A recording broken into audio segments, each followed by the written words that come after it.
This strike would not have happened Right. if an overwhelming majority of the membership of the teachers didn't say, yes, we need to fight for this because no one else is going to do it. So screw Matt Murphy.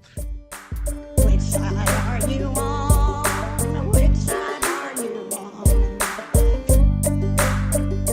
Last week, me and Max had some fun on Twitter.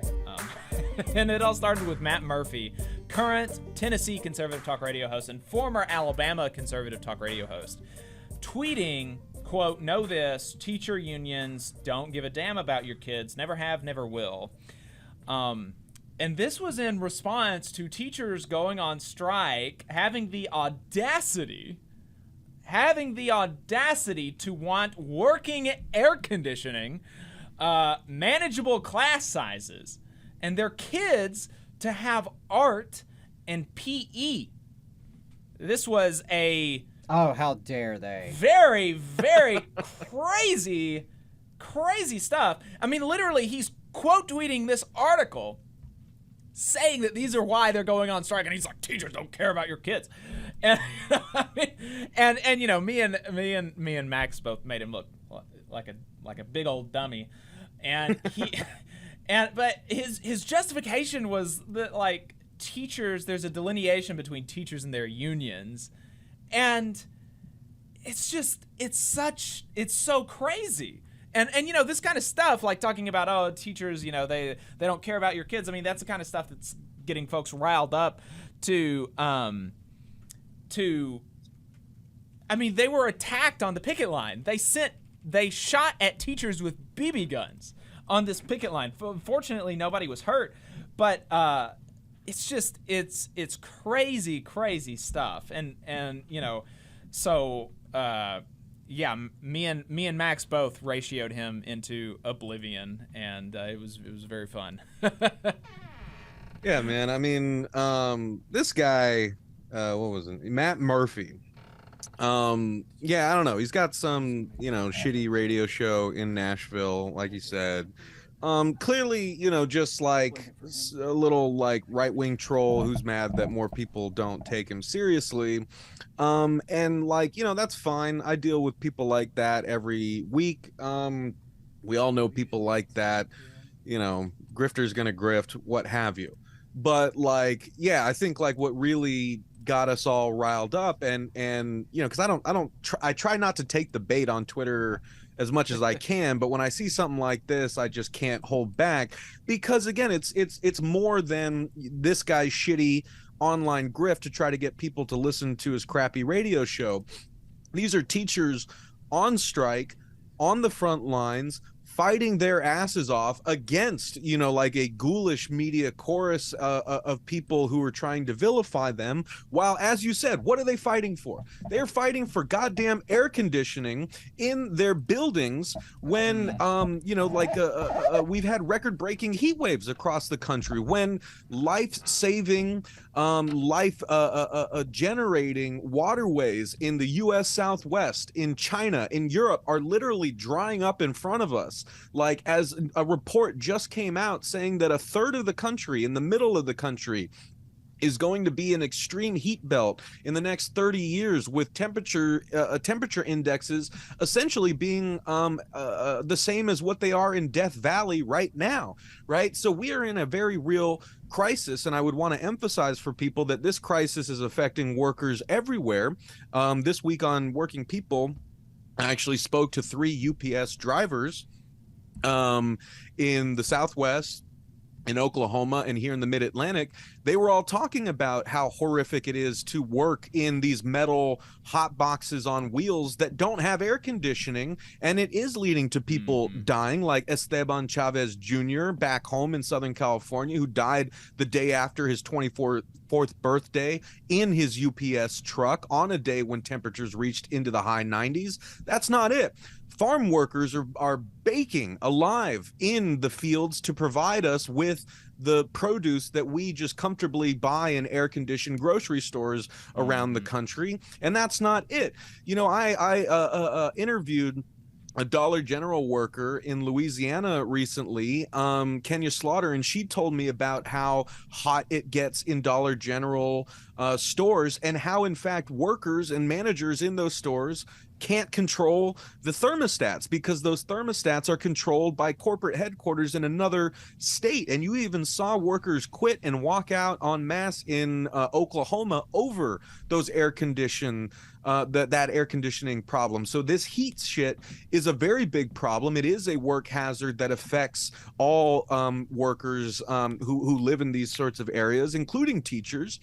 And, the Chicago Teachers Union famously emblazoned this in our public consciousness. They said our working conditions are students' learning conditions. Amen. If you are trying to teach students in a classroom that is boiling, studies have shown students don't learn as well if they are hot, if they can't focus. There's actually a direct correlation to the learning loss that happens when students can't focus because their classrooms aren't sufficiently air conditioned, yada yada yada. And in fact, a government report in 2020 showed that I think it was around half of the school districts that are slated for upgrades in their air conditioning systems and in their plumbing systems have not gotten those upgrades. So this is a long a simmering problem. And in fact, it is the thing that people like this shithead Matt Murphy have been calling for our entire lifetimes, right? This is the Republican bread and butter, is right. They gut the institutions and services that we rely on. They slash their budgets. They force teachers to do more with less, which is where the Red for Ed movement came from, of course, before the pandemic. This is why school districts are experiencing massive quote unquote teacher shortages. It's not that there aren't qualified teachers out there. It's that we've driven them out of the profession because we have treated them like shit for so long, and we have ruined the industry. We have made it impossible to make a comfortable living doing this work. And we have also shown that why would you want to do this work if you're going to be doing thankless work and getting vilified by shitheads like Matt Murphy? Exactly. Right. Exactly. And the idea, well, I was talking to Adam before the show, and the idea that teachers are different from teacher unions is it's a dubious thing to begin with, but you might have something approaching an argument in a state like Alabama, where the Alabama Education Association they do not function like a union. They do not want to be a union. They explicitly say we're not a union. We're a professional organization. They don't have any collective bargaining agreements or anything like that. And there is a certain amount of the rank and file teachers aren't really sure what's going on in the leadership. But even in Alabama, who elects the leadership? It's the members who are involved. It's the teachers. Where do they get all the money? It's the teachers. It's everything comes from the teachers. So maybe in Alabama they're not as involved as I would like. But in Columbus, in the Columbus Education Association, 94% of the members voted to go on strike. Right. They shut down the schools. You don't do that by having an out-of-touch leadership dictating something, and they're totally out of step with what the teachers are wanting. This was something that happened because of the teachers, because they did not like what the district was trying to push down their throats and the throats of their children. And Dale Jackson is another one of these people. Let's put this tweet up, Adam. Dale said that kids are the 6th priority for teachers. He said that first they care about pay, then benefits, then not working, then protection from wrongdoing, then political agenda, and then kids. I mean, it almost looked like he was describing cops for a second, but he's describing teachers. It's insane. It's totally ludicrous what he's talking about here. It's a shame that Murphy doesn't save his broadcasts. I really wish that I could have seen what he was saying on those days, but he does not. I don't know. It was very frustrating. Very frustrating. Very frustrating. Well, I mean, And these also, folks have demonized educators for so long, and as you were talking about, Max, I mean, their MO is to sabotage public institutions, particularly public education, which our public schools are really the last vestige we have left of any sort of welfare state or public services. If you look at the public schools, have to accept all children, regardless of income, regardless of language, regardless of whether they have you know, they may not have a parent, they might not have a pot to piss in, but if they show up at the school door, we let them in. Right. And they are entitled to a free, appropriate public education. And I think that is very few and far between in contemporary America.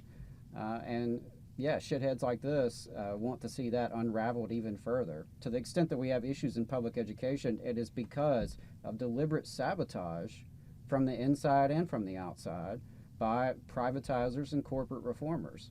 Yeah. So yeah, who wants to sign up for that? And you know, how dare you speak? How dare you want air conditioning? Right. How dare you teach history? Yeah. Don't teach literature, right? Because then all of a sudden you're doing liberal indoctrination. Yeah. Yeah, and I mean Dale is a bit more explicit about it. Matt is trying to. I don't listen to him on the radio. I don't know what he says, but he's at least in these tweets he's trying to make it seem like, oh, I support teachers but not teacher unions, right?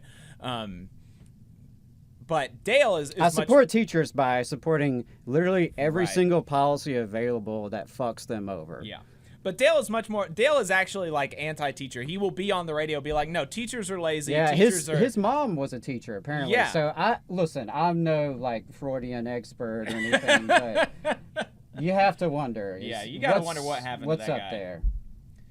Yeah, I mean, just again, and this is the last thing I'll say because I know I got to hop off and you guys are going to talk about student debt. But I mean, a lot of ways, the media chorus about student debt is connected to this, right? Yeah.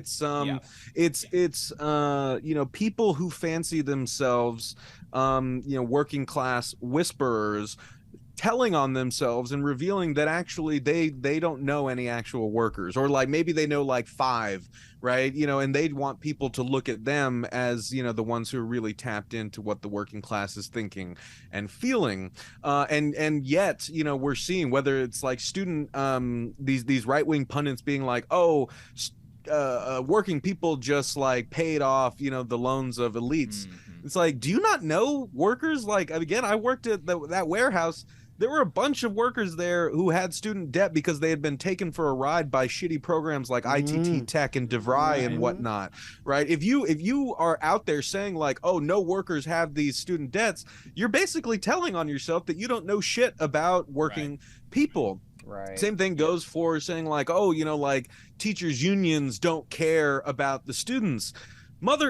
Sorry, I won't swear too much. It's like, you POS like just swing a dead cat and you will hear stories from teachers talking about how much they give to their districts, to their students, to their communities, and how demoralizing it is to constantly be vilified when they are the ones fighting hardest for the students, whether it was fighting for better COVID protections when districts were trying to force students back into unsafe classrooms. And what happened? A shit ton of them got sick. And we don't know what the long-term effects of that are going to be. And it wasn't just the students, it was the staff, it was so many people. Like, there are studies coming out now that unions that fought harder for like stronger safety protections and hybrid learning and so on and so forth decrease the number of COVID infections, by a really, really significant amount. So whether it was teachers doing that,